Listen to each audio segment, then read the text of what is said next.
तत्सवितुर्वरेण्यम् भर्गो देवस्य धीमहि धियो यो नः प्रचोदयात्।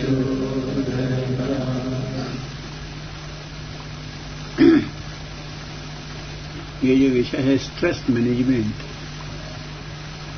ये लोग तनाव से बचने के लिए इसकी विचार करते हैं कि हम तनावग्रस्त न हों। जो शब्द ये स्ट्रेस मैनेजमेंट है, मैनेज हम तब करते हैं किसी चीज को जब हम पहले उसको पैदा करते हैं, क्रिएट करते हैं। हम परिवार बनाते हैं तो परिवार का हमको मैनेज करते हैं। हम फैक्ट्री बनाते हैं तो फैक्ट्री को मैनेज करते हैं। हम दुकान बनाते हैं तो दुकान को मैनेज करते हैं। तो हम स्ट्रेस बनाते हैं और फिर स्ट्रेस को मैनेज करते हैं। तो पहला प्रश्न ये है कि स्ट्रेस का मैनेजमेंट सीखें तो स्ट्रेस बनाए क्यों? Why to create it? जब आप उससे बचना चाहते हो तो उसको बनाओ क्यों? जैसा वो बन जाता है, वो तो परिस्थितियां ऐसी हैं, वो तो दबाव आता है। नहीं, ऐसा नहीं है। दबाव आना और बात है और इसको स्ट्रेस बना लेना और बात है।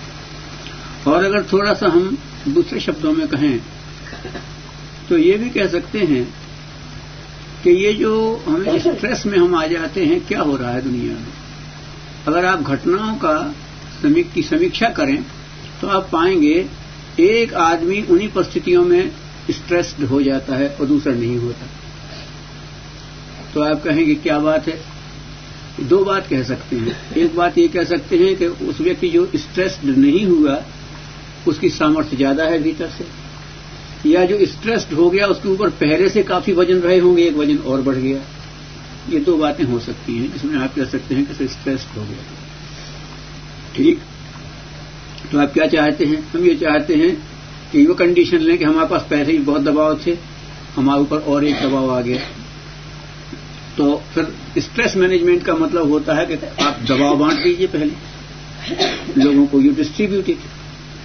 तो अगर हम दबाव डिस्ट्रीब्यूट करते हैं तो इसका मतलब होता है रिस्पॉन्सिबिलिटी डिस्ट्रीब्यूट करने पर, और रिस्पॉन्सिबिलिटी डिस्ट्रीब्यूट करने का मतलब होता है क्रेडिट डिस्ट्रीब्यूट करना पड़ता है, श्रेय डिस्ट्रीब्यूट करना पड़ता है, अपने अधिकार डिस्ट्रीब्यूट करना पड़ते हैं। वो हम नहीं चाहते कि हम अधिकार डिस्ट्रीब्यूट करें, हम नहीं चाहते कि हम क्रेडिट डिस्ट्रीब्यूट करें। तो हमारे ऊपर प्रेशर आता है और प्रेशर हमें बियर नहीं कर पाते हैं तो स्ट्रेस हो जाते हैं।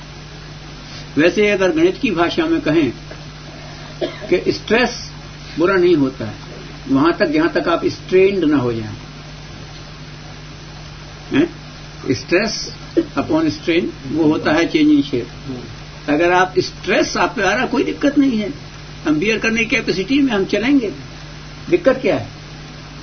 स्ट्रेन ना हो, आप स्ट्रेन मत हो जाइए। स्ट्रेन आप पे आ जाता है, उसके बस दो ही रास्ते हैं कि या तो आपकी मटेरियल अच्छा होना चाहिए जो उसको बियर कर सकता है, या तो आप लोड मत आने दीजिए। दोनों चीजें हैं। तो अब ये जो चीज है, ये लोड आता है। नहीं साहब, आजकल की तो परिस्थितियां बड़ी वो हो गई हैं, बड़ी विकट हो गई हैं, और आजकल काम बहुत हो गया और आजकल दबाव बहुत हो गया, लोग ये कहते हैं। मैं दूसरी बात कहता हूं, आज के अगर काम बहुत आ गए हैं, विवेक से अगर आप देखिए तो कुछ नहीं बढ़ा है। अगर काम के दबाव आ गए हैं तो सुविधाएं भी बढ़ गई हैं। पहले बेटी किसी की चली जाती थी ससुराल तो खबर लेने के लिए एक आदमी भेजना पड़ता था, जाने क्या हो रहा होगा। अब तो आपके पास एसटीडी की सुविधा है, चाहे जब बेटी से बात कर लो। दिक्कत क्या है? अगर आपके दूर दूर तक वो हैं तो इतना फास्ट कन्वेंस है, कम्युनिकेशन बहुत अच्छा हो गया है। आप वहां का तो पता ही नहीं रहता वहां क्या हो रहा है। राजा यहां बैठा है, दूर दूर तक राज्य है, अब वो वहां क्या है, घुड़सवार यहां चल के आने में हफ्ता भर लगता था, तब तक जाने क्या हो रहा है। आदमी को वहां की परेशानी की सूचना मिल गई और उसने संदेश भेज दिया, अभी जाने क्या हो रहा है। लंबे समय तक आदमी रहता था। आज तो आदमी को यथास्थिति तत्काल पता तो पड़ जाता है। पहले से हम अच्छी स्थिति में हैं अगर उस हिसाब से देखें तो। पहले आदमी इस स्थिति में था कि चूंकि कम्युनिकेशन के साधन नहीं थे तो एक आदमी अपनी परेशानी को किसी विशेषज्ञ से शेयर नहीं करा सकता था। अब तो करा सकता है। किसी से भी आप 7 समुद्र पार बैठे हुए विशेषज्ञ से उसको वो करा लेते हो। तो आज तो आपके स्ट्रेस को शेयर करने की बहुत अच्छी व्यवस्था बन गई है। पहले तो उसकी संभावना ही नहीं थी। जो आदमी कर सकता है। तो ये भी हमारे मन का एक वहम है कि नहीं साहब काम तो बहुत बढ़ गया है और दबाव बहुत बढ़ गया है, इसलिए हम स्ट्रेस हो जाते हैं, सब हमको हो जाते हैं। यही बात नहीं।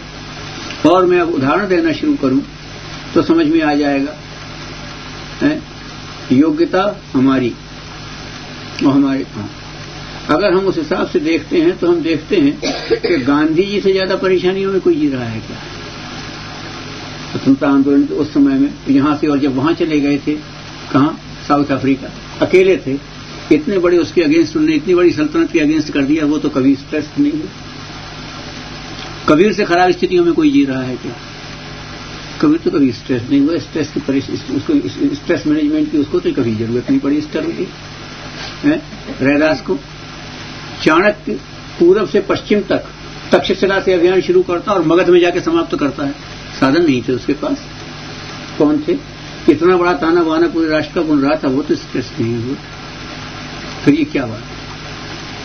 ये आप कर सकते हैं, या तो अपनी क्षमता से अधिक काम आप समेटने की कोशिश कर रहे हैं, यश की आकांक्षा से, महत्वाकांक्षा से आप उसको डिस्ट्रीब्यूट कर सकते हैं, लेकिन आप कर नहीं रहे। जो कि हमने पहले कहा कि अगर आप दबाव से बचना चाहते हैं तो आपको काम बांटना पड़ेगा, अधिकार बांटना पड़ेंगे, श्रेय बांटना पड़ेगा।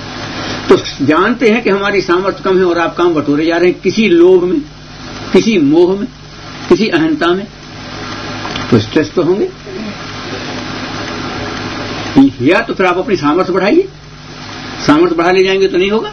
चाणक्य के पास सामर्थ्य थी, उसने काम लिया और कर दिया पूरा।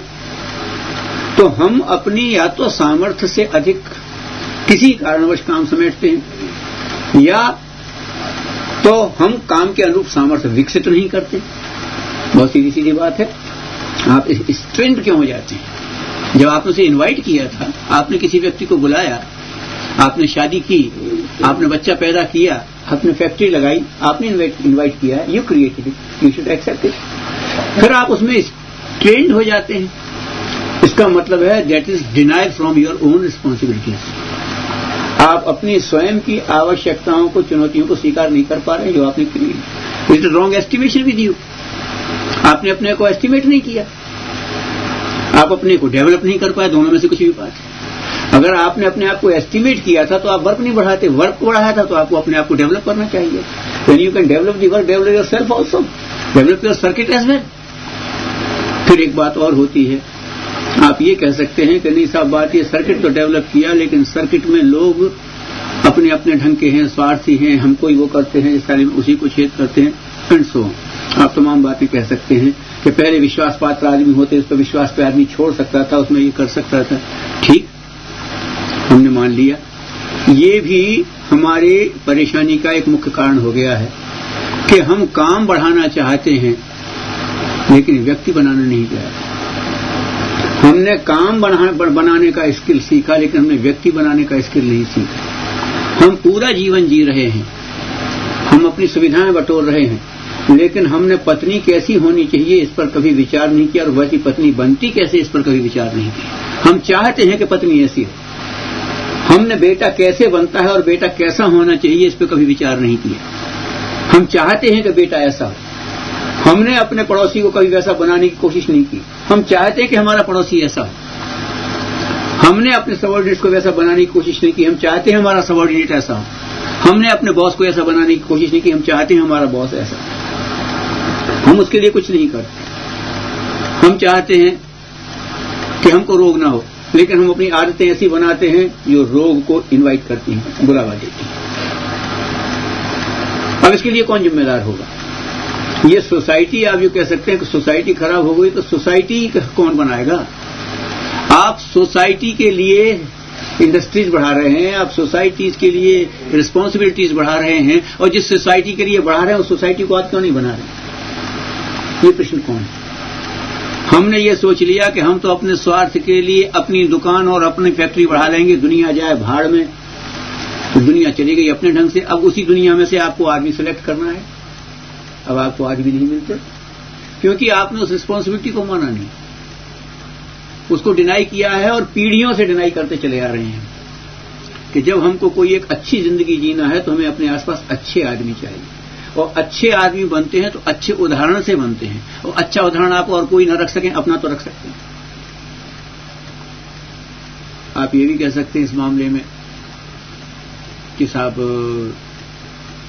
नहीं, हमने तो अच्छा उदाहरण रखा है, लेकिन अब और लोगों ने बहुत खराब उदाहरण रखे, इसलिए लोग खराब हो गए। ठीक है, चलिए ये भी हम मान लेते हैं। लेकिन हम एक बात इसमें पूछना चाहेंगे कि समाज में ऐसी कितनी चीजें हैं जिनके लिए आपने कुछ नहीं किया और उसका लाभ उठा रहे हैं। हमने पोस्ट ऑफिस के सेटिंग के लिए क्या किया? हम पोस्ट ऑफिस का रोज लाभ उठा रहे हैं, 15 पैसे में हमारा पोस्ट कार्ड कहीं भी पहुंचता है, कहीं से भी आता है। हमने एसटीडी के विकास के लिए किया था, हम रोज इसका लाभ उठा रहे हैं। हम कहते हैं हमने पैसे दिया, मुझे तो तुम पैसे, इतने में तो रजिस्ट्री नहीं जाती जितने में तुमने बात कर ली। आदमी भेजना तो बहुत दूर की बात थी। किसी ने वो सर्किट डेवलप कर दिया है तो आप फायदा उठा रहे हैं। आप सोते सोते सफर कर जाते हैं ट्रेन में, आपने क्या किया उसके लिए? जो आप सोते सोते सफर करते, पूर्ण सुरक्षित, आपने कुछ पैसे दिए और आप सोते सोते चले गए और पहुंच गए वहां से। वो एक सोसाइटी ने सर्किट डेवलप कर दिया है। शहंशाह अकबर चाहते थे हर कीमत पे हम तानसेन को बचा लें। आगरे में उसने दीपक राग गाया था और दीपक राग की वजह से उसका शरीर जल रहा था। और मेघमल्हार अगर कोई सही गाने वाला गा देता तो दीपक राग की गर्मी को वही शांत कर सकता है। और मेघमल्हार गाने वाली उसकी अपनी लड़की दिल्ली में थी, वो उसको लेने के लिए उन्होंने सरवार दौड़ाए। क्या नहीं किया होगा शहंशाह ने, लेकिन समय पर लड़की को लेकर के आ नहीं सके। जब तक आए तब तक तानसेन दम तोड़ चुके थे। फिर वो गाती रही मेघमल्हार और 3 दिन तक बरसता रहा पानी।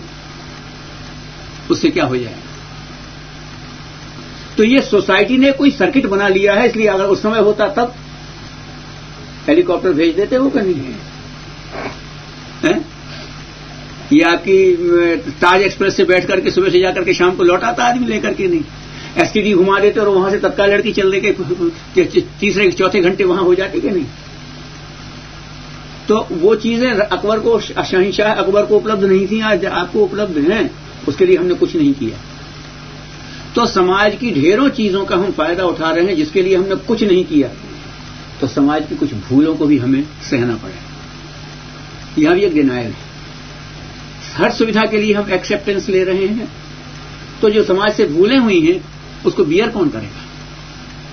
हमको बियर करना पड़ेगा। और जब हम जानते हैं कि सोसाइटी से हम फायदे उठा रहे हैं तो उन फायदों को लेकर के हम अपने उसको भी स्वीकार करें। वही फिर डिनाइल हो गया। नहीं साहब, अच्छे अच्छे में तो हम साथ हैं, खराब खराब में तुम जानो। ये कौन करेगा? अगर समुद्र मंथन में से रत्न निकलते हैं, विष निकलता है, तो उसको कौन पिए? अगर आपको खिलाड़ी बनना है तो उसमें पसीना निकलता है, तो पसीना कौन टपकाएगा?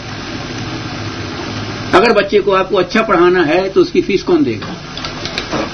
ये सोसाइटी तो है। तो इस समाज में रह करके हमें ढेरों बातें मिली हैं। यहां पर भी ये बात है, नहीं साहब सोसाइटी में कुछ ऐसा हो गया, ठीक है, हो गया है, उसको आप एस्टिमेट कर सकते हैं, उसको लेकर के चल सकते हैं। ये तो वहां से बात आई। अब और आगे इसकी बात कहते हैं कि सोसाइटी खराब है। हम आपसे पूछना चाहते हैं, हम अच्छी सोसाइटी में होते तो हम कुछ करते, तो आपको करने की जरूरत क्यों पड़ी? करने वालों ने खराब सोसाइटी में ही किया है। ईसा अच्छी सोसाइटी में पैदा नहीं हुए, मोहम्मद अच्छी सोसाइटी में पैदा नहीं हुए, तो उनको रेवोल्यूशन क्यों करना पड़ा? चाणक्य अच्छी सोसाइटी में पैदा नहीं हुए, उनको रेवोल्यूशन क्यों करना पड़ा? किया है उन्होंने, उसको एक्सेप्ट किया है।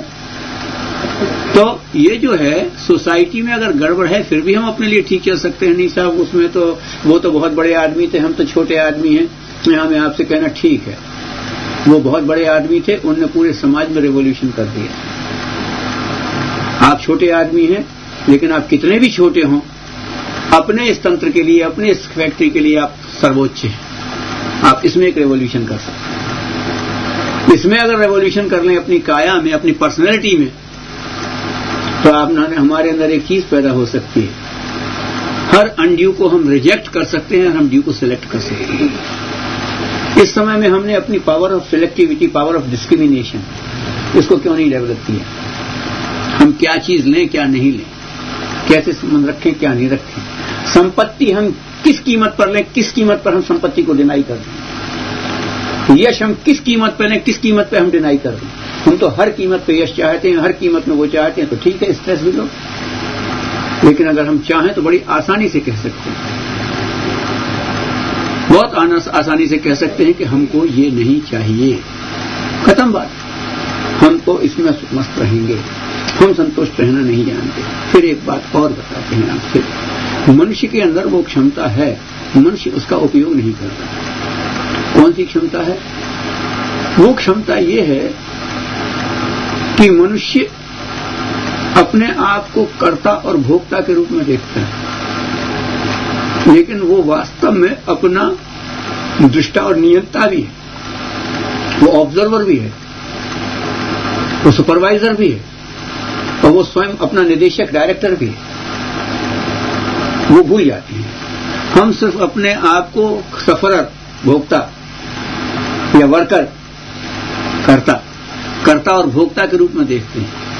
हम अपने आप को दृष्टा और सृजता, नियंता उस रूप में नहीं देख पाते। अगर उसमें हम देखने लगे, अपने उस पक्ष को डेवलप करने लगे, तो जो परिस्थिति है उसके हिसाब से हम अपने आप को डेवलप कर सकते हैं, कहीं कोई दिक्कत नहीं आती। इसमें एक बात हमने जिनका उदाहरण दिया, जिन महापुरुषों का उदाहरण दिया कि उनके बराबर परेशानियों में कोई नहीं रहा होगा, गांधी जी के दिया, चाणक्य का दिया, ईसा का दिया, वगैरह वगैरह। इनमें से एक बात थी, एक विशेषता उनके अंदर, जिनने अपनी विशेषता पैदा कर दी, वो परम आस्तिक थे। वो परम आस्तिक थे। प्रतिभाशाली होना अलग बात है और आस्तिक होना अलग बात है। प्रतिभाशाली तो सिकंदर भी था, लेकिन वो स्ट्रेस से बच नहीं सका। स्ट्रेन यहां से लौटते लौटते वो इतने स्ट्रेन में आ गया है, उसी में मरा भी, और फिर इस दबाव में मरा कि लोगों को मेरे हाथ बाहर कर दो, ताबूत से बता देना कि सिकंदर ने गलत फैसला किया था, कहीं उसका वो है। ये तो प्रतिभाशाली तो वो भी था, जिसने जलियांवाला बाग किया था, डायर, लेकिन फिर वो अपने उस स्ट्रेस से बच नहीं सका और पागल होकर के मरा।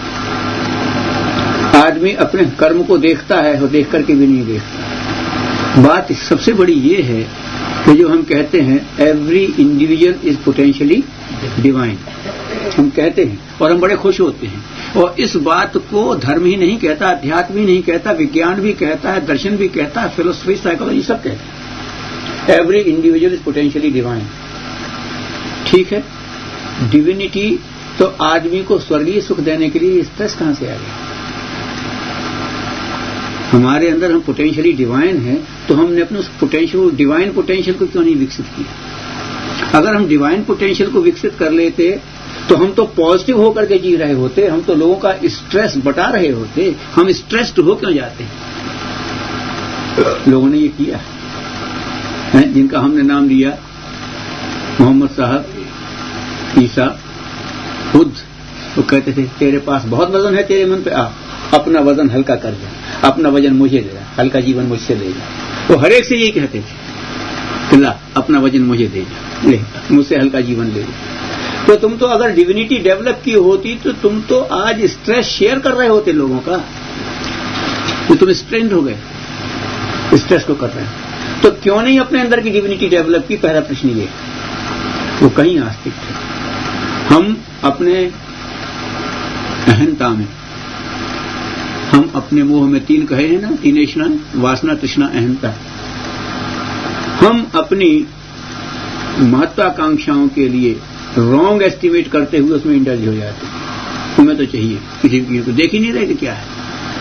हम अपने लोभ की वजह से, हम अपने मोह की वजह से, हमें तो ये पैसा चाहिए, इसको तो हमें अपने दबाव में रखना ही है, इसकी वजह से हम उसमें इंडल्ज होते चले जाते हैं, जबकि हमको जरूरत उसकी नहीं थी अदरवाइज। और हम अपने अहंकारवश अपनी कमजोरियों को, सामने वाले की विशेषताओं को स्वीकार नहीं करते, इसलिए हम चीजों का बैलेंस नहीं बनाते। तो ये तो हम क्रिएट करते हैं, हमने अपने अंदर की डिविनिटी नहीं की। ये वजन हम अपने सर पर लाते रहते हैं जबरदस्ती। थोड़ा दृष्टा बंद करके देखें, अपनी आंख बंद करके अपने अंदर देखें कि अगर इनको किया होता, तो अगर हमने अपने अंदर की डिविनिटी को डेवलप किया होता, तो फिर ये हमारे अंदर की ये जो हैं, ये प्रवृत्तियां हीन हो गई होती। तो हमें कहीं कोई दिक्कत नहीं होती। और एक निवेदन आपसे करता हूँ, बहुत छोटे से मैं बात करता हूँ। अक्सर हमारा बॉडी स्ट्रेन हो जाता है, मस्कुलर स्ट्रेन आ जाता है। कैसे आ जाता है? वही सिद्धांत हमारे मन पर भी आता है, कोई हमारी बुद्धि पर भी आता है, जो शरीर पर आता है। शरीर पर क्या आता है? शरीर पर यह है कि आप वार्म अप किए हुए सडन कोई चीज उठा दीजिए, कोई ना कोई मसल पुल हो जाए। आपने उसको एक्टिवेट किया नहीं, प्रॉपरली वार्म किया नहीं, आपने उसको उठा नहीं, या आपने एक प्रॉपर डायरेक्शन से नहीं उठाया, तिरछे होकर उठा दिया। मतलब उसका एक कोई डिसिप्लिन है, उसका एक कोई प्रोसेस है। उस प्रोसेस को आपने बिना समझे उसको लांघने की कोशिश की, आप स्ट्रेंथ हो गए, जबकि आपके अंदर कैपेसिटी है उसको लेके चलने की। अगर आप वो पहलवान पहले वार्म अप एक्सरसाइज कर लेता है, उसके बाद खूब छलांगे लगाता है, खूब कुला चला, कुछ नहीं होता। जितनी देर आदमी फील्ड में प्रदर्शन करता है उससे कई गुना टाइम उसको कीप फिट में रखता है। हम अगर आपसे ये पूछें कि आपने अपनी मेंटल पोजीशन को कीप फिट के लिए क्या एक्सरसाइज करते हैं, जीरो मिलेगा।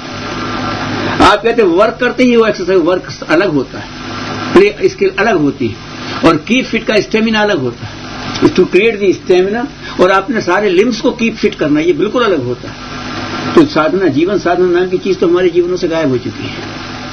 हम अपनी बुद्धि को कैसे ट्रेन कर लें, हम अपने मन को कैसे ट्रेन कर लें, हम अपने स्वभाव को कैसे ट्रेन कर लें, नहीं करना चाहते।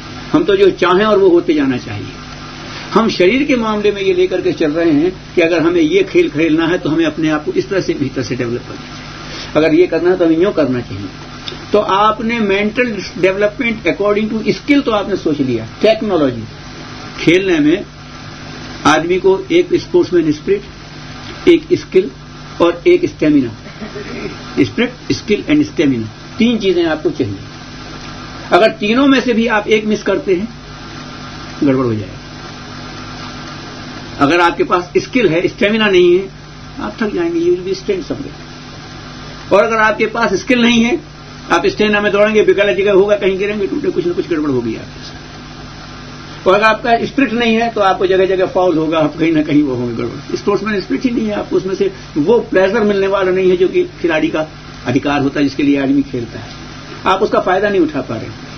तो जब हम ये बात कर रहे हैं अपने जीवन में, हम उसमें करते तो क्यों नहीं in the play of our life, इस जीवन के खेल में हमने इसमें कौन से स्टेमिना की जरूरत पड़ती है, इसमें कौन सी स्किल की जरूरत और कौन सी स्पिरिट की जरूरत पड़ती है। We are lacking in spirit. वो जो हमारी स्पिरिट है वो नहीं है, तो अनबैलेंस्ड है हमारा जीवन। अनबैलेंस्ड में तो होगा स्ट्रेन। आप तिरछे होकर चलेंगे, स्ट्रेन हो जाएंगे। आप में ताकत है, आप चल सकते हो सीधे, लेकिन आप टेढ़े टेढ़े चलेंगे। एक टांग, एक ऊंची एड़ी का जूता पहनेंगे, एक नीचे एड़ी का जूता पहनेंगे, गड़बड़ होगा, आपको तो स्ट्रेन पड़ेगा। और एक है अकॉर्डिंग टू सिचुएशन, आप उसमें चलते हैं, आप सीधे चलते हैं। और जब आप ढाल पर, चढ़ाई पर चढ़ते हैं, तब आप आगे को झुकते हैं। क्यों झुकते हैं? पता नहीं क्यों झुकते हैं, हमारा बैलेंस इसी में रहता है। और ढाल पर उतरते समय आगे झुके तो लुढ़क जाएंगे, आप पीछे को थोड़ा सा टिल्ट होकर के पीछे को संभल करके चलते हुए। क्यों? आपको एक बता देते हैं। फिनोमिना ये है, आदमी को अगर सही चलना है तो उसकी body in the line of gravitation होनी चाहिए। इन the line of gravitation. A line of gravitation धरती पर निर्भर है, पहाड़ पर नहीं निर्भर है, टीले पर नहीं निर्भर है। अगर आप टीले से एट राइट एंगल चलेंगे तब आप तो गिरने वाले हैं। आपका बॉडी अलाइनमेंट जो होना चाहिए अर्थ के जो ग्रेविटेशन लाइन है उसके अलाइनमेंट में होना चाहिए, वो तो आप बना करके चलते हैं। तो आपका भीतर का अलाइनमेंट जो है वो ग्रेविटी ऑफ डिविनिटी, आपकी डिवाइन ग्रेविटी जो है उसके अलाइनमेंट में होना चाहिए, जो कि नहीं होता। Gravity of the divinity, divinity आपके अंदर क्या ग्रेविटी चाहती है, वो ग्रेविटी है ही नहीं जीवन में, आप उसको मान करके नहीं चलते। और अगर हम प्रकारांतर से कहें तो आपने अपने जीवन की छोटी छोटी टीलों को मान लिया है कि नहीं, इसी के केंद्र को केंद्र मान करके हमारा अलाइनमेंट होना चाहिए। आप अपने अफसर को केंद्र मान के बैठे हुए, आप अपने सेठ को केंद्र मान करके बैठे हुए, आप अपनी इंडस्ट्री को केंद्र मान करके बैठे हुए और उससे अपना मेंटल अलाइनमेंट मिलाने की कोशिश करते हो। जबकि आपका अलाइनमेंट अर्थ से होना चाहिए, डिविनिटी से होना चाहिए। आपका बॉडी पदार्थ से बना है, इसलिए आपका बॉडी अगर ठीक रखना है तो आपको इन दी लाइन ऑफ ग्रेविटी रहना पड़ेगा। और आपका मन दिव्य तत्व से बना हुआ है, लाइफ से बना हुआ है, स्पिरिट से बना हुआ है, तो आपको स्पिरिचुअल ग्रेविटी के अलाइनमेंट में रहना चाहिए। उसके लिए किसने आपको बताया? वो तो हमने डिनाइल कर दिया बहुत लंबे समय से। हमने पदार्थ विज्ञान में हम क्या पढ़ गए, हमें पदार्थ विज्ञान का वो मिला तो इन्फेंटाइल स्टेज में हम तो ये समझने लगे कि अब हमें कोई जरूरत नहीं है, चेतना विज्ञान कुछ होता ही नहीं, मन का विज्ञान कुछ होता ही नहीं, स्पिरिट का साइंस कोई होता ही नहीं, स्पिरिचुअल साइंस। हम एक वन साइडेड हो गए। गुरुदेव ने इसी बात को कहा, गड़बड़ इसलिए है तुम्हारे जीवन में कि तुम अपने जीवन के सारे पैरामीटर्स को इस्तेमाल नहीं कर रहे। एकांगी जीवन जी रहे, एकांगी होकर के चलोगे, शरीर तुम्हारा वो हो जाएगा। एकांगी तुम्हारा पैर पड़ेगा, जूता एक तरफ घिस जाए। एकांगी तुम नाव में बैठोगे, तुम्हारी नाव पलट जाएगी। एक तरफ तुम गाड़ी में वजन लादा लाओगे, उसकी स्प्रिंग लचर हो जाएगी, तुम्हारी गाड़ी झोल खाने लगेगी। उसको तो बैलेंस तुम्हें मेंटेन करना पड़ेगा। तो हमारे जीवन में कम से कम है ये 3 डायमेंशनल वर्ल्ड है, 3 आयामी सृष्टि है। इसमें हमने अपने जीवन के 3 पैरामीटर्स को हमने क्यों नहीं बैलेंस किया अपने अंदर, और that too in the alignment of divinity. चिंतन, चरित्र, व्यवहार, स्पिरिट, स्किल एंड स्टेमिना, उसको हमने क्यों नहीं किया? अगर ये करने लगेंगे फिर कोई दिक्कत नहीं है। या तो हम सामर्थ्य अर्जित कर सकते हैं, या तो हम संतोष अर्जित कर सकते हैं, या तो हम दोनों अर्जित कर सकते हैं। अगर हमारे पास सामर्थ्य है तो हम उसको ऐसे लगाएंगे कि काम बहुत बढ़िया होगा, हम संतुष्ट होंगे। अगर हमारे पास सामर्थ्य नहीं है तो हम वो काम किसी को और को सौंप करके संतुष्ट हो जाएंगे। हमने गलत जगह हाथ नहीं डाला, हमने गलत अहंकार नहीं किया, राइट थिंग ऑन, हमने कम से कम हमने काम नहीं बिगाड़ा, हमें संतोष मिला। हमें नहीं चाहिए ये चीज, नहीं इसमें फायदा क्या होगा, जब काम होगा तब फायदा होगा, हम क्यों करेंगे? तो ठीक है, सामर्थ्य नहीं है तो संतोष तो है, जो कि हमारा अल्टीमेट गोल है। और अगर हमारे पास सामर्थ्य भी है तो हम जॉब सेटिस्फेक्शन लेंगे, तो हमने काम ठीक किया, और फिर वो अंदर वाला वो भी सेटिस्फेक्शन होगी। तो ये जो चीज है हम उसको क्रिएट कर सकते हैं, लेकिन हमने जीवन को एकांगी से न शुरू किया। ये देखिए, जीवन तो एक ऐसी चीज है, अच्छी से अच्छी चीज, बढ़िया से बढ़िया चीज का बढ़ियापन उसके संतुलन में है। बढ़िया से बढ़िया चीज, बहुत बढ़िया टायर है, कब काम करेगा? उसको जितनी हवा चाहिए उतनी भरी जाए, कम होगी तो भी कट लग जाएगी, ज्यादा होगी तो बर्स्ट हो जाएगी। नहीं साहब, वो जितना है तो फिर उसी के लोड के हिसाब से करिए। लोड सही है तो उसमें प्रेशर भी सही होना चाहिए, और जितना उसका प्रेशर के लिए डिजाइन किया उससे ज्यादा लोड नहीं होना चाहिए। अब आप देखिए, यू क्रिएट इट। तो ये संतुलन में है। हम जीवन का संतुलन बनाने की बात भूल रहे हैं। हम ये नहीं सोचते कि संतुलन कैसा है, हम तो ये समझते हैं कि एंग्जाइटी कुछ होती है, उत्साह सब कुछ होता है। नहीं, संतुलन भी जीवन में कुछ स्थान रखता है, और वो हमारे पास सामर्थ्य है, वो हमारे पास सामर्थ्य है। अगर एक छोटा सा पुर्जा सही वेल कैलकुलेटेड संतुलित, उसकी बहुत बड़ी कीमत है, और एक बड़ा पुर्जा जो बैलेंस नहीं है वो स्क्रैप है। तो हम जीवन को बड़ा तो बनाते हैं, संतुलित नहीं बनाते। वो एक्यूरेसी, वो ग्रेजुएशन उसमें नहीं है। इसलिए हम देखें तो उस हिसाब से नहीं, गुरुदेव इसको व्यक्ति निर्माण कहा, व्यक्ति निर्माण। हम आपको सर ये पेन है, छोटा सा पेन, क्या कीमत होगी इसकी? 2 रुपए होगी, 4 रुपए होगी। आपने निकाला पार्कर का पेन, इसकी कीमत कितनी होगी? इसकी कीमत है साहब 150 रुपया, 200 रुपया। अच्छा साहब, इसकी कितनी? इसकी है 4 रुपया। तो क्या होगा? इसका ढक्कन ही उसके बराबर है, इस पूरे कीमत के बराबर पार्कर पेन का ढक्कन है। भाई साहब, ये पेन लेकर के आदमी संतुष्ट है, पार्कर पेन का ढक्कन लेके किसी के कुछ काम आने वाला नहीं, वो चाहे 20 रुपए का भी हो। ये 4 रुपए का पेन कंप्लीट तो है, इससे बैलेंस्ड पेन है, और उसका अकेला ढक्कन लेकर के हम क्या करेंगे? उसकी अगर जेब अकेली 15 रुपए की है तो हम लेकर के क्या करेंगे? नहीं साहब, बहुत बड़ी चीज का ये है नहीं। आप बहुत बड़ी जीवन की चीज के पुर्जे बन जाए ये तो अच्छी बात है, लेकिन आप बहुत बड़ी चीज का पुर्जा लिए फिरते हैं तो कुछ नहीं। ये है जीवन अपने आप में एक समग्रता है, जीवन अपने आप में एक समग्रता है। जीवन की समग्रता बनाइए, चाहे वो छोटे पेन की है। चींटी अपनी जगह समर्थ है और हाथी अपनी जगह समर्थ है। चींटी अपनी जगह समर्थ है क्योंकि उसके अपने लिम्स पूरे हैं, वो अपने हिसाब से सेट है। और वो अपना काम करती, वो भी चमत्कार करती है। और हाथी अपनी जगह चमत्कार करता है, वो अपनी जगह कंप्लीट है। अब आप हाथी की चींटी का ये कहो, तिरस्कार करो कि तू तो हाथी के नाखून के बराबर नहीं है, तो सचमुच नहीं है। आदमी हाथी के पैर के बराबर नहीं है, ये कोई बात है? ये देखना है कि उसमें एक समग्रता है कि नहीं, जीवन में समग्रता है नहीं। जीवन में जितने अंग चाहिए, जितने लिम्स चाहिए, जितने पैरामीटर्स चाहिए, जिनकी क्वालिटी चाहिए, वो सबकी सब है कि नहीं, और that too in a balanced way. चींटी के पैर चींटी के हिसाब से शरीर से ठीक है, हाथी के पैर हाथी के हिसाब से शरीर है। अगर उसके घोड़े के हाथी के पैर लगा तो नहीं साहब, मजबूत पैर चाहिए, गड़बड़ हो जाएगा, सारी मजबूती धरी रह जाएगी, सारी गति खत्म हो जाएगी। तो हर चीज उसके हिसाब से एक सेटिंग है। तो जीवन में हमारी अंदर की सामर्थ्य कितनी हो, हमारे पद का प्रदर्शन कितना हो, हमारी आकांक्षाएं कितनी हो, इनका सबका एक बैलेंस। विदुर ने एक बहुत बढ़िया बात कही है विदुर नीति में। जब धृतराष्ट्र बहुत विकल हो गए, जब उन्हें देखा अब सब गड़बड़ होने लगा, अब कहीं नहीं चल रही है बात, तो रात को नींद नहीं आ रही, तो विदुर को बुला लिया। तो विदुर आए तो उन्हें समझाया भी, फिर वो और तरह की ज्ञान चर्चाएं करने लगे। उसमें विदुर नीति है, उसमें वो कहते हैं 2 तरह के व्यक्तियों को, और बहुत कहा है, 2 तरह के व्यक्ति ऐसे हैं जो सूर्य मंडल को भी भेद करके जिनकी गति होती है।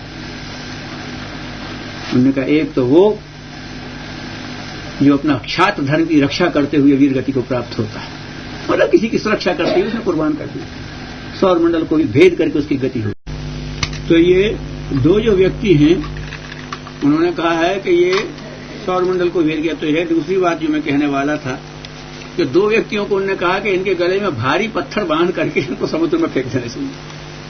वो 2 व्यक्ति कौन से आजकल फेंकने मत लगना, नहीं तो मुश्किल रह जाएगा आदमी का रहना। वो 2 व्यक्ति वो हैं 2 व्यक्ति वो है जिसको एक को कहा है कि जो साधन संपन्न है लेकिन अपने साधन की उचित काम के लिए देता नहीं, दान नहीं करता। ये विग्रह पैदा करेगा, ये लोगों में फ्रस्ट्रेशन पैदा करेगा, ये आर्टिफिशियल क्राइसिस पैदा करेगा, ये अहंकार पैदा करेगा, ये ना रहे सोसाइटी में स्वच्छ, ऐसे व्यक्ति को। और दूसरा व्यक्ति उन्होंने कहा कि जो व्यक्ति साधन जिसके पास नहीं है लेकिन अपनी महत्वाकांक्षाओं को काबू नहीं कर पाता, इसको भी गले में पत्थर बांध करके फेंक दो, नहीं तो ये चोरी करेगा, डाके डालेगा, स्मगलिंग करेगा, सोसाइटी को पॉल्यूट कर देगा। ऐसे व्यक्ति, एक वो जिसके पास साधन नहीं है और जो अपने ऊपर संयम नहीं रख सकता, और एक वो जिसके पास साधन है और जो उनका सुनियोजन नहीं कर सकता, अपने उसमें पटक रखा। ये दोनों व्यक्ति आज तो आप देखिए तो ऐसे ही व्यक्ति सोसाइटी में बढ़ गए, सोसाइटी स्टैंड तो होने वाली है। हम भी उन्हीं में से हैं। हमें सोचना पड़ेगा कि जो अपनी चीजें हैं, अगर हम अपने उसको करने लगे, हम उसको बांटने लगे, तो ये मुख्य बात यहीं आकर के समाप्त होती है कि आप ये स्ट्रेंथ क्रिएट क्यों करते हैं, या क्रिएटिव। और अगर वो दबाव है तो दबाव बुरी बात नहीं होती, दबाव में जीने वाला तो बढ़िया होता है। अगर अच्छे खिलाड़ी को सामने अपोनेंट खिलाड़ी अच्छा नहीं, उसको खेल में मजा नहीं आता। दंगल में अगर किसी हल्को को जीत तो गया, लेकिन कहते अरे यार क्या है यार, खेल ही नहीं पाए, खेल ही नहीं लगा पाए, क्या मजा। कोई जोर हुआ, कुश्ती लड़ जाए तो जीत तो गया, जीत क्या गया यार, कोई बराबरी करी था। जब तक उस पर नहीं आता तो मजा ही नहीं आता। आदमी जितना फुल पोटेंशियल सब इस्तेमाल नहीं करता तो वो तो अच्छी बात है। अरे होती ही परीक्षा है, आदमी जाने कसे, सोना जाने कसे, आदमी उसको होता है, आदमी इसको, इट इज क्रिएटेड। जिन आदमियों को आप कहते हैं कि साहब वाह क्या कहना है, जिनको आप क्या कहना है, वो उन परिस्थितियों में से निकले हैं जिसमें हम आप होते तो हाय बोल जाते। सुभाष चंद्र बोस उन परिस्थितियों में से निकले हैं जिनमें हम आप होते तो हाय बोल जाते। चंद्रशेखर आजाद, भगत सिंह, अरे साहब क्या हरिश्चंद्र, साहब अब आप वाह वाह कर रहे हो। तो वो जो परिस्थितियां आपके व्यक्तित्व को निखारने वाली, आपके व्यक्तित्व को खरादने के लिए जो भेजी जा रही हैं, उनको आप स्पॉटलाइट में क्यों नहीं लेते? इसलिए नहीं लेते कि आप तो ये मान करके चलते हो कि यहां कोई व्यवस्था नहीं है, ये दुनिया हौच पौच है, आप मान करके चल रहे हो। ये प्लांट नहीं है, प्लांट है तो उसका कोई प्लानर भी होना चाहिए, इसका कोई डिसिप्लिन होना चाहिए, और उसके हिसाब से हो रहा है तो फिर ठीक है। ये जो हमने जिन लोगों का कहा, जो बड़े से बड़े दबाव में से निकल गए, गांधी जी पर दबाव आता था और वो बैठ जाते थे, चलो थोड़ी देर भगवान का नाम लेते हैं, रघुपति राघव राजा राम सबको सन्मति देवा, सब दबाव बह जाता। क्यों बह जाता? हमारा अपन नहीं बनेगा। वो राम के साथ जीते थे, वो राम के साथ शेयर करते, हो जाता। हम आप तो उनमें से हैं। इसने कहा था ना, भगवान रामकृष्ण परमहंस कहते हैं कि जब तू किसी की रेलगाड़ी में बैठ गया है तो अपना बिस्तर अपने सर पे काहे को रखता है? अपना बिस्तर अपने सर पे काहे को रखता है? जिसकी रेलगाड़ी में बैठा उसी में बिस्तर रखते, तो तुझे भरोसा नहीं है कि मेरा बिस्तर ही लेगा तो और दुनिया से बचा उसके ऊपर तो रख। तो जो तुम्हें जीवन दे रहा है वो तुम्हारे जीवन को सामर्थ्य भी देगा, तो तुम्हारी समस्याओं को भी देगा, तो हल कर देगा। ये मनुष्य के अंदर की सामान्य वृत्ति नहीं, आस्तिक बुद्धि, ये तो आदमी ने कल्टीवेट नहीं की, इसलिए कहता है। अगर इसने कल्टीवेट की होती है आदमी को, ये वृत्ति बड़ी जबरदस्त है। मनुष्य के अंदर की आस्तिक बुद्धि ने ही उसको वैज्ञानिक बनाया है। मनुष्य के अंदर की आस्तिक बुद्धि ने उसको संगीतज्ञ बनाया है। उसकी आस्तिक बुद्धि ने उसको भाषाकार बनाया है। उसकी आस्तिक बुद्धि ने उसको कलाकार बनाया है। वो जानता है कि भीतर की चीज को कोई डिसिप्लिन है, हर जगह कोई डिसिप्लिन काम कर रहा है। ये उनकी बड़ी चीज है, ये सोचने की चीज है। तो सारी बात ये है कि मनुष्य को अगर शरीर से स्ट्रेंड नहीं होना है तो उसने अपनी शरीर की स्ट्रेस बियरिंग कैपेसिटी बढ़ानी पड़ेगी, जिसमें वो स्ट्रेंड ना हो जाए। और अगर उसको भीतर से अच्छा जीना है मन को, तो उसको मन की स्ट्रेस बियरिंग कैपेसिटी बढ़ानी पड़ेगी, जिसमें वो स्ट्रेंड ना हो जाए। और एक चीज है कि उसको बिल्कुल ठीक चलने का एक टेक्निक ठीक होनी चाहिए। टेक्निक सबसे बड़ी है, keep your body in the line of gravity and keep your inner senses in the line of divinity. ठीक है, नहीं स्ट्रेंड हो, सब शेयर कर लेगा। लोग कहते हैं ये कहीं उनसे भारी काम करने वालों से हो रहा है, उनसे बात हो रहा था तो उन्होंने कोई चीज खड़ी की, उन्होंने कहा साहब पड़ा शहतीर और खड़ा तिनका बराबर होता है। आप अगर बिल्कुल वर्टिकल होल्ड कर दें पतले से पाइप पे, आप कितना भी वेट दे दीजिए, क्योंकि उसका जितनी लंबाई है उतनी थिकनेस उसको काम करती है। वो आप उसको आड़ा कर दीजिए, जरा में लग जाए। आप ग्रेविटी के उसमें अलाइनमेंट में ले आई, हर चीज की स्ट्रेंथ बढ़ गई। आप वर्टिकल माने खड़ा माने इन दी लाइन ऑफ ग्रेविटी। आप किसी पतली सी बल्ली को बिल्कुल वर्टिकल कर दीजिए, आप लोड कितना भी लोड उठा लेंगे और जरा तिरछी हुई कट से टूट जाएगी। उसके लिए तो अपनी ताकत चाहिए, और आप उसके लाइन में आए तो उसकी ताकत काम करने लगती है। मामूली सी चीज कितनी बड़ी ताकत उठा रही थी। ये छोटे छोटे लोग थे जिन्होंने अपने आप को perfectly in the line of divinity कर ली। तो जैसे बल्ली पतली सी बल्ली लाइन ऑफ ग्रेविटी में आ जाती है तो कितना लोड उठा लेती है, वो ग्रेविटी की ताकत उसको काम देती है। इसका कंस्ट्रक्शन है इस तरह का। और जब लाइन ऑफ डिविनिटी आ जाता है तो वो मन जाने कितना करता है, फिर वो ही कहता है ईसा की तरह कि लाओ अपना वजन मुझे दे जाओ, तुम खाली हो, लाओ तुम अपनी परेशानी मुझे दे जाओ, तुम खाली हो करके हैं। फिर वो कहता है बुद्धि की तरह, राम की तरह से, पैगंबरों की तरह वो कहने लगता है हम इतने बड़े नहीं हैं तो कम से कम अपने शरीर और परिवार जितने तो हैं। अरे हम अपनी फैक्ट्री और दुकान जितने तो हैं। अरे हम दुनिया जितने नहीं हैं, हम बहुत बड़े राष्ट्र जितने नहीं हैं, हम बहुत बड़े क्षेत्र जितने नहीं हैं। तो ये छोटी छोटी यूनिट्स हैं। कितनी सी चीजें आप जिसको बहुत बड़ी कहते हैं, है कितनी बड़ी चीजें। नहीं साहब हमारा तो बहुत बड़ा वो है, हमारा तो बहुत बड़ा कैंपस है, और हमारा तो बहुत बड़ा वो है जोन फैक्ट्री। अच्छा लाइए हिंदुस्तान का नक्शा, फिर हम पूछेंगे आपसे कि कितना बड़ा कैंपस। अरे नहीं साहब उसमें तो पता नहीं पड़ता। अभी दुनिया का नक्शा तो बुला ही नहीं रहे हैं, अभी तो हिंदुस्तान के नक्शे में पूछना चाहते हैं। अरे कुछ बड़ा नहीं है उसके सामने, उसके सामने सब छोटा है। उसके साथ रहना सीख जाओगे तो सब छोटा दिखेगा। तुम दुनिया के सामने अपने को बड़ा कहने के लिए अपने समस्या को बड़ा बना लेते हो, फिर उसके नीचे पिसके मरते हो। दुनिया को दिखाने के लिए कि मैं बहुत बड़ा हूं, अपनी छोटी समस्या को बड़ा बनाते हो, फिर उसी बड़े के नीचे दब जाते हो। और अगर भगवान के साथ जीने लगो, उसको दिखा दो मैं ठीक हो, तो हर समस्या छोटी हो जाएगी। फिर तुम्हें लग रहा है मैं छोटा काम कर रहा हूं, लेकिन लगेगा नहीं। गांधी को कभी नहीं लगा मैंने छोटा काम, वो कभी उसने कहा नहीं कि मैं छोटा काम कर रहा हूं। छोटा कहते थे। ईसा मसीह से किसी ने कहा, उनके शिष्यों ने, कि अपने जैसा बड़ा हमको भी बना दीजिए, अपने जैसा महान हमें बना दीजिए। उन्होंने कहा बेटा मैं भी बनाना चाहता हूं, तुम भी बनना चाहते हो, लेकिन एक दिक्कत है इसमें। गुरुदेव कहा करते थे क्या दिक्कत है? तेरा बड़े बनने के लिए पहले तिनका बनना पड़ता। महान बनने के लिए बिल्कुल छोटा बनना पड़ता, वो तुम बन नहीं पाए, इसलिए मैं तुम्हें बना नहीं सकता। इस दिन वो आदमियों की कैपेसिटी बढ़ जाती है। ये जो हमारा दुराग्रह है कि करूंगा, ये मैं का दुराग्रह है, इसीलिए वही होता है। मैं करूं क्यों कर रहा है? मीरा विधवा और वहां बनी भी नहीं, उसका जब से राणा नहीं रहे उनका देवर आ गया था तो उसे वो पड़ता था, लेकिन वो मस्त रहती थी, वो मस्त रह लेती थी, हैं? वो कहीं विश्वास करती थी, उसके जीवन में वो कहीं था। तुम हो परेशान, जागो पिया परदेश बसत है, लिख लिख भेजे पाती, मेरो पिया मेरे हृदय बसत है, रोल कर मैं मस्त रहता है। विनोबा से किसी ने कहा चल रहे हैं अब इतना बड़ा भूदान आंदोलन किसके बूते लेकर के? उन्होंने कहा वो गीत गाना आज की सुनहरी मैंने निर्बल के बल रहा हूं, चलो हम उसके काम के लिए चल रहे हैं, उसका बल साथ में चलाए। ये बात तो कुछ अलग होती है। जब सैनिक चलता है कहीं व्यवस्था करने के लिए, उसको ये लगता है कि मेरे पीछे राष्ट्रपति की ताकत चल रही है, और दुर्घर्ष होकर के जम जाता है।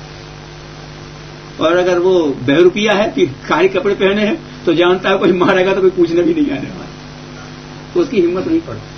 और नहीं तो अकेला सैनिक जाकर के बीच में तम जाता है, उसको मालूम है कि पीछे से हमारे पीछे एक के पीछे एक आ जाएगी, और आती है उसके बढ़ के तो देखा, शक्ति के पीछे शक्ति आकर के खड़ी हो जाती। गुरुदेव इसीलिए कहा करते थे कि मैं चलता हूं तो मेरा भगवान मेरे आगे आगे पायलट की तरह चलता है, मेरे दाएं बाएं मेरे पी और सेक्रेटरी की तरह चलता है, पीछे पीछे मेरे बॉडीगार्ड की तरह चलता है, ऊपर ऊपर मेरे इस छाया करके चलता है। मैं क्या करूंगा? आई एम फुली प्रोटेक्टेड, जो कर सकते हैं। किसी संदर्भ में ये बात जब अपनी हुई थी, जब आप कह रहे हैं वहां राउरकेला में, तो वहां के वो जीएम थे कि मैनेजिंग डायरेक्टर थे, उन्होंने कहा था कि एक बात मुझे भी ध्यान आ गई कि ये विश्वास कितनी बड़ी चीज होती है। एयरक्राफ्ट जा रहा था और उसमें एक बच्चा अब मस्ती कर रहा था इधर से उधर, उन्होंने कहा गड़बड़ करता चुपचाप बैठ सीट पे, कभी कुछ गड़बड़ हो सकती है, तू कर सकता है। और नथिंग कैन हैपन, क्यों? My father is pilot of this plane, मेरा बाप चला रहा है, जब तक मेरा बाप चला रहा है मैं सुरक्षित हूं। हमारा प्लेन कौन चला रहा है पता नहीं कौन चला। ये इतना बड़ा विश्वास है ये करने की। माई फादर इज, उसमें कहा गुरु जी बताते थे, एक था पहलवान कलाकार, उसने नियाग्रा प्रपात के इधर से उधर तक रास्ता बांधा और उस पर यहां से वहां तक पार हो गया, फिर उधर से आया, बस कुर्सी लेकर के, कुर्सी उस पर रखी, उस पर बैठा, दो पैर से कुर्सी उस पर रस्ते पर लगा करके बैठा था, तो उससे उठ करके फिर किनारे आया। बोले आपने देख लिया मेरा संतुलन नहीं बिगड़ता? मैंने कहा देख लिया। अच्छा ये तो बहुत बढ़िया है, थ्रिलिंग है यहां से वहां तक जाना। हाँ अच्छा, तो आओ मेरे कंधे पर कोई बैठ जाए और मैं इधर से उधर जाता हूं, कोई तैयार नहीं। उन्होंने अपने बेटे से कहा बेटा तू आ, बैठ मेरे कंधे। वो आगे खट से बैठ गया और वो इधर से उधर चला गया। उसे पता था मेरा पिता है, मुझे खतरे में नहीं डालेगा, चला गया। हमें लगता है जाने क्या हो जाए, हमारा पिता नहीं है ना, हमारा वहां विश्वास नहीं है ना, हमारी भीतर वाली अंतरात्मा हमारी नहीं है, हमारा मन हमारा नहीं है, कहीं नहीं है। हमने अपना एक सर्किट जो नहीं पैदा किया। इसलिए अगर कर सकते हैं तो अपने मन अंदर की उस विशेषता को जागृत करिए कि हमको बनाने वाला, हमको चलाने वाला कोई हमारे पिता से कम हमारा हितैषी तो है ही नहीं, उससे ज्यादा ही हो सकता है। हमारे पिता से कम सामर्थ्य उसके पास नहीं है, हमारे पिता से कम अकल उसके पास नहीं, समझ भी है। ये जिस दिन लग जाएगा उसकी बात हो जाता है। यहीं से ट्यूनिंग बैठती है। उसकी ट्यूनिंग जब वायरलेस से आती है नहीं तो उसमें ट्यूनिंग जरूरी होती है। यूं आती है तो मैसेंजर जरूरी होता है, कंडक्टर जरूरी होता है, लेकिन वायरलेस से आती है तो उसमें फिर ट्यूनिंग जरूरी होती है। हमने अपनी ट्यूनिंग डिस्टर्ब कर दी। अभी का जो वायरलेस है ये सिर्फ मैसेजेस एंड फिगर्स ले जा सकता है, पावर नहीं ले जा पाता। लेकिन भगवान की व्यवस्था ऐसी है कि उसके ट्रांसमिशन के साथ पावर भी होती है। अगर ट्यूनिंग बैठ जाए इट कम्स, कर सकते हैं, लेकिन उस साइंस को हमने भुला दिया। तो ये कहना ये है कि अगर आप पदार्थ जगत से रहना चाहे तो ये करिए, उतना ही क्रिएट करिए जितना समझ सकते हैं। डिनाई करो, फिर अहंता को क्यों बीच में लाते? क्यों ये शो करना कि चाहते हो जो तुम नहीं हो? क्यों उसको डिनाई करना? साहब फिर क्या होगा? होगा जो कुछ हो जाएगा। हम नहीं लेते, क्या तो हम अपने को क्रिएट करते हैं। कुछ नहीं होता। और एक बात है, अगर आप व्यवहारिक जगत में पूछना चाहें, एक अभ्यास शुरू कर दीजिए, आपका दबाव कम होना शुरू हो जाए। एक अभ्यास शुरू करिए, आप लोगों को सम्मान देने लगी और लोगों से परामर्श लेने लगी खुले दिल से, आपका दबाव कम हो जाए। उसके बदले में जो जाता हो उसे जाए और जो आता हो उसे जाए। सम्मान दीजिए और परामर्श लीजिए। आप देखेंगे कि ये करते करते आपका भी स्ट्रेन बढ़ रहा है और दूसरों का भी बढ़ रहा है। कहां जा रहा है आपको भी पता नहीं पड़ेगा। आपका उसको नहीं सताएगा, उसका आपको नहीं सताएगा। आप देखिए, खुले जी से करना शुरू करें। आप अभी तक हम लोग जो करते हैं, हम अपने कुर्सी या कागज के अधिकार का प्रयोग करते हैं। आप भीतर का अधिकार पैदा करना शुरू करते हैं। आप जब किसी को ये अनुभव कराते हैं कि मैं तुम्हारा बॉस हूं, वहां तक तो हम नहीं जानते, लेकिन जिस दिन आपने ये बता दिया कि इस कुर्सी पे तुम्हारा हितैषी बैठा हुआ है, तुम कहते इस कुर्सी पे बहुत स्टॉन्च एडमिनिस्ट्रेटर बैठा हुआ है, आप ये महसूस कराते हैं ना लोगों को। लेकिन आप ये महसूस करें कि इस कुर्सी पर तुम्हारा एक सच्चा हितैषी बैठा हुआ है। जिस दिन आपने ये बोध करा दिया, आपका स्ट्रेन खत्म होना शुरू हुआ, उसका भी खत्म होना शुरू। This is somewhat to come in the line of divinity. आप हितैषी पहने, ₹5 हैं। जितने ढेरों रोग होते हैं उनका उपचार ज्यादातर सौम्य औषधियों से होता है। कहीं चीर फाड़ की जरूरत पड़ती है तो नेगलेक्ट कभी पड़ सकती है स्थिति। Keep your powers for reserve for those undesires. लेकिन आप ये तो अभ्यास करिए कि देखिए हम इसको करते हैं, ये सामर्थ्य मनुष्य के पास है और ये बड़े सहजता से स्ट्रेन होता हुआ चला जाता है। अपने गुरुदेव के पास आने उसके पहले भी जो उनका विचार किया था, हमारे भी अपने जीवन का अनुभव ये है, हमें कोई दबाव नहीं। जहां जो चीज उसको समझ ली, ये व्यक्ति ऐसा है, अच्छा हमें पता है कि इससे कैसे काम लेना और कितना लेना, उससे ज्यादा नहीं लेंगे, खत्म है बात। क्या तो उसके अंदर वो चीज पैदा कर लेंगे।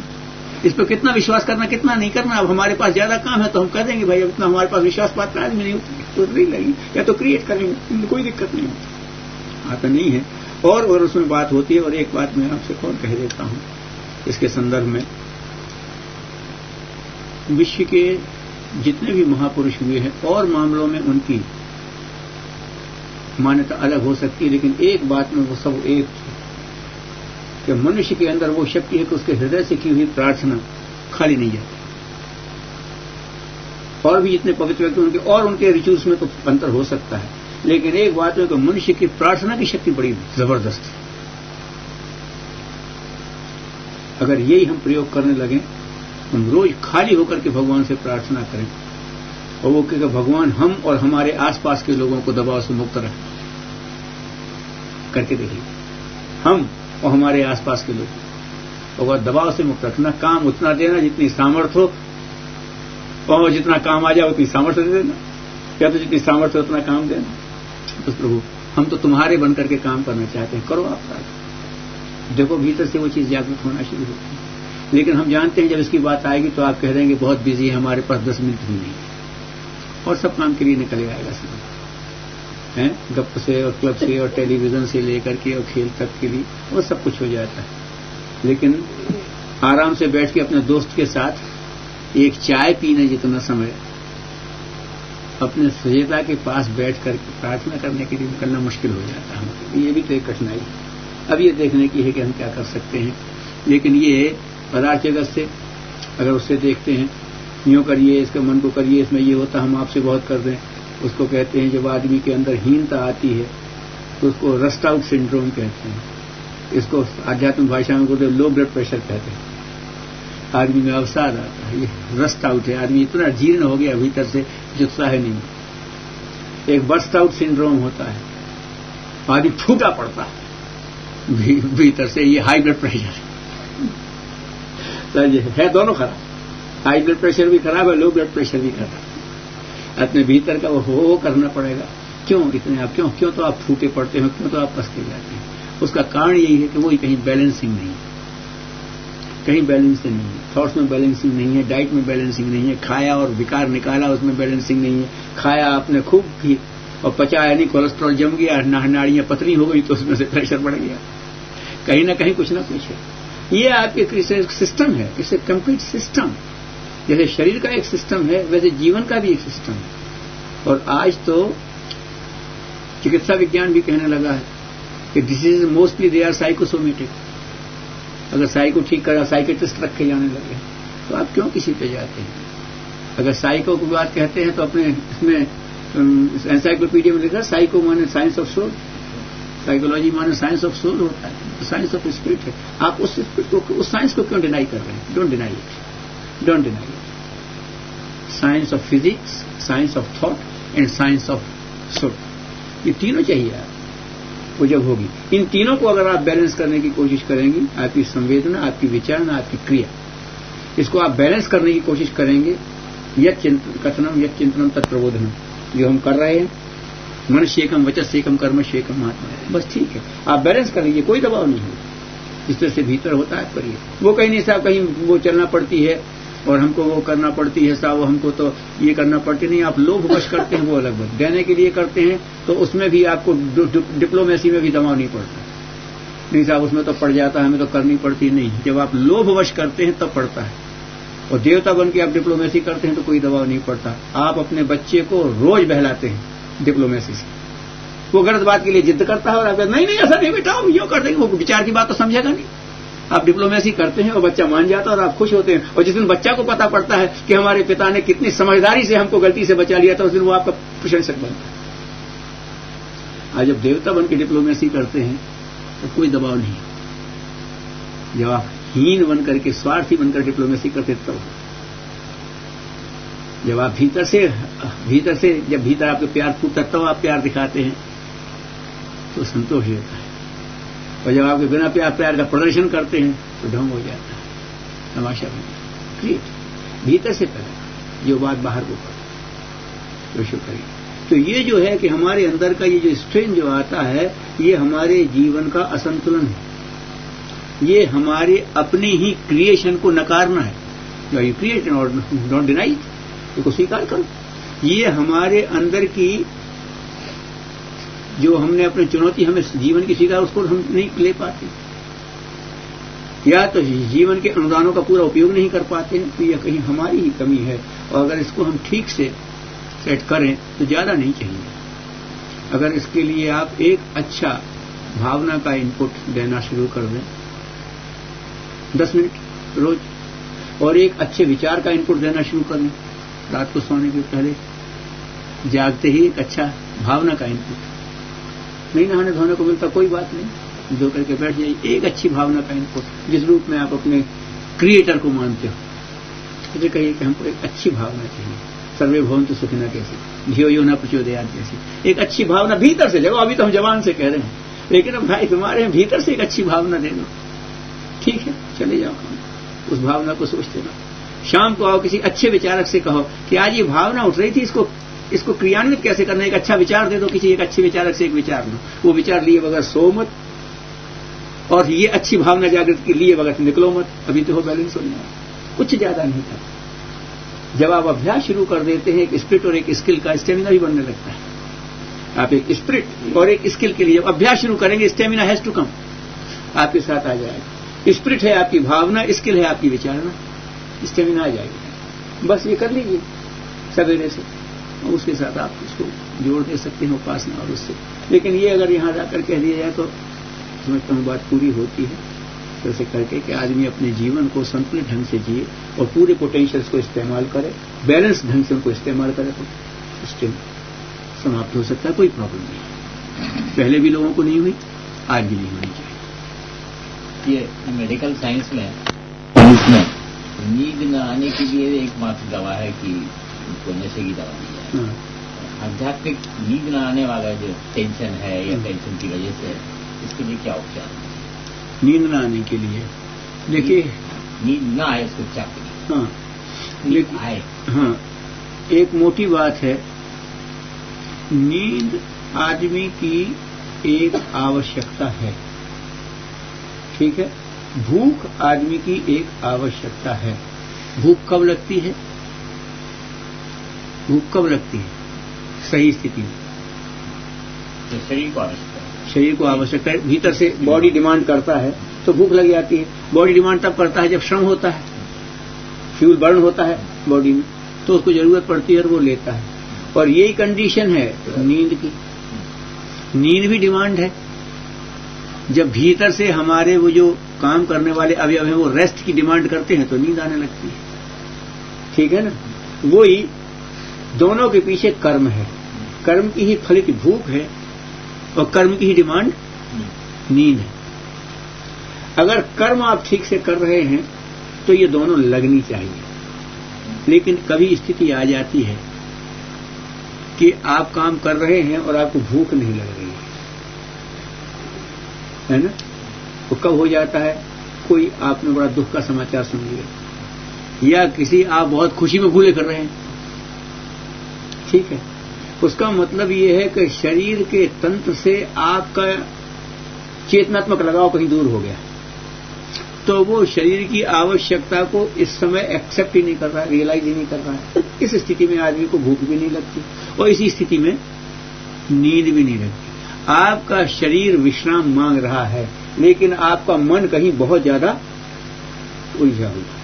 आपका शरीर को तो भोजन की जरूरत है लेकिन आपका मन कहीं और मस्त है या व्यस्त है, आपको नहीं पता पड़ रहा। तो ये भूख और नींद के लिए आपके मन और आपके शरीर का सामंजस्य जरूरी है और उन दोनों के सामंजस्य में दोनों को थोड़ी देर के लिए तनाव मुक्त होना भी जरूरी है। शरीर तो अपना कर लेता, वो तो चाह ही रहा है नींद माने विश्राम से बैठ जाऊं तो तनाव मुक्त हो जाऊं। अब मन नहीं हो तो वो शरीर को बैठने नहीं देता। तो आपको मन को तनाव मुक्त बनाना या अपने शरीर के प्रति संवेदनशील बनाना, ये दो सूत्र हैं। देखो वो समस्या तो होगी लेकिन वो समस्या हल तब होगी जब तुम्हारा शरीर ठीक रहे। अगर ये आदमी के अंदर इनपुट बैठ जाए तो फिर वो कर लेगा। और ये महापुरुषों ने यही किया है। चाहे जितनी बड़ी समस्या होती थी वो समय पर खाना सोना कर लेते थे। चाहे जितना नेपोलियन के बारे में कहते थे कि जब उसका वार का सब ठीक चल जाता था तो घोड़ा कहीं एक किनारे ले जाकर के घोड़े की पीठ पर सो लेता, फिर फ्रेश होकर के आगे जाता था। उस समय वो अपना काम कर लेते हैं, वो अपने आप कर लेते हैं क्योंकि ये शरीर की आवश्यकता है, वो आर्मी की आवश्यकता है, वहां ये करता है। नहीं साहब वो जॉब की आवश्यकता है लेकिन शरीर की भी तो आवश्यकता है। तो हम जॉब की आवश्यकता में इतने ज्यादा पर्टब हो जाते हैं कि शरीर की आवश्यकता भूल जाते हैं, जबकि शरीर से ही सारा जॉब होना है। ये हम नहीं संतुलन बिठा पाते हैं। इसलिए है फिर यह है कि अब जब अगर आपको रोग हो गया है और भूख नहीं लग रही, आपका आज किसी तरह से गलत चीज पेट में पहुंच गई थी और अब आपका हो गया, उसको क्लियर करना है आपको, तो फिर थोड़ा समय लगेगा। जैसे कोई फूड पॉइजनिंग हो गया, अब आप श्रम भी कर रहे हो, खाना भी चाहते हो, पेट में भूख नहीं लग रही, तो वो फूड पॉइजनिंग आपको पहले ठीक करनी पड़ेगी। ऐसे कोई थॉट पॉइजनिंग हो गई है, वो भी फूड है। आपने मन के लिए जो फूड था वो ये गलत चीज खा ली है और वो जब तक क्लियर नहीं होगी तब तक वो जाएगा नहीं। साइकोलॉजिकल टर्म्स में ये बड़ा कठिन है, लेकिन भक्ति के टर्म्स में बहुत आसान है। आप समर्पित कर दीजिए। अगर कहीं आपने अपना श्रद्धा का केंद्र बनाया, अगर आपने श्रद्धा केंद्र बनाया तो बहुत आसान है, लेकिन वो हम बनाते नहीं हैं। आस्था अगर आप कर दें, आस्था वो ये जहां समग्र रूप से आप स्थापित हो सकें। तो अगर आपने वो सर्किट किया हुआ है बिजली का, तो यहां कनेक्शन करिए और यहां स्विच दबाइए और यहां लाइट आ जाएगी, है ना। अभी आपको गर्मी लग रही थी तो आपने फैन चलाया क्योंकि इलेक्ट्रिसिटी है। आपने ये पंखा दबाया, बटन दबाया, पंखा चला और आपकी गर्मी शांत हो गई। और ठंडक है तो आपने इसमें एक प्लग लगाया और ये स्विच ऑन कर दिया, तो घर कमरा गर्म होना शुरू हो गई। Because power line is there, the circuit is maintained. अब सर्किट मेंटेन्ड नहीं है तो फिर क्या हो, दिक्कत है। तो आदमी अपने अंदर का सर्किट अगर मेंटेन करके रखे, कोई दिक्कत नहीं है। आप कैसी भी स्थिति में होते हैं और कर लेते हैं। तो ये क्या हो गया है कि हमने अपना सर्किट भीतर का डिस्टर्ब किया हुआ है। अब उस स्थिति में नहीं आदमी को नींद आ रही है, आदमी को भूख नहीं लग रही है, होते भी सब कुछ ठीक होते हुए दुख में आदमी नहीं खा रहा, तो फिर उसके लिए एक ही रास्ता होता है कि उसका कोई प्रिय आके कहता है तुम नहीं खाओगे तो हम नहीं खाओगे, तो वो चाहे रोते रोते खाए, उसके नाते खा लेता, क्योंकि उसको संवेदना है।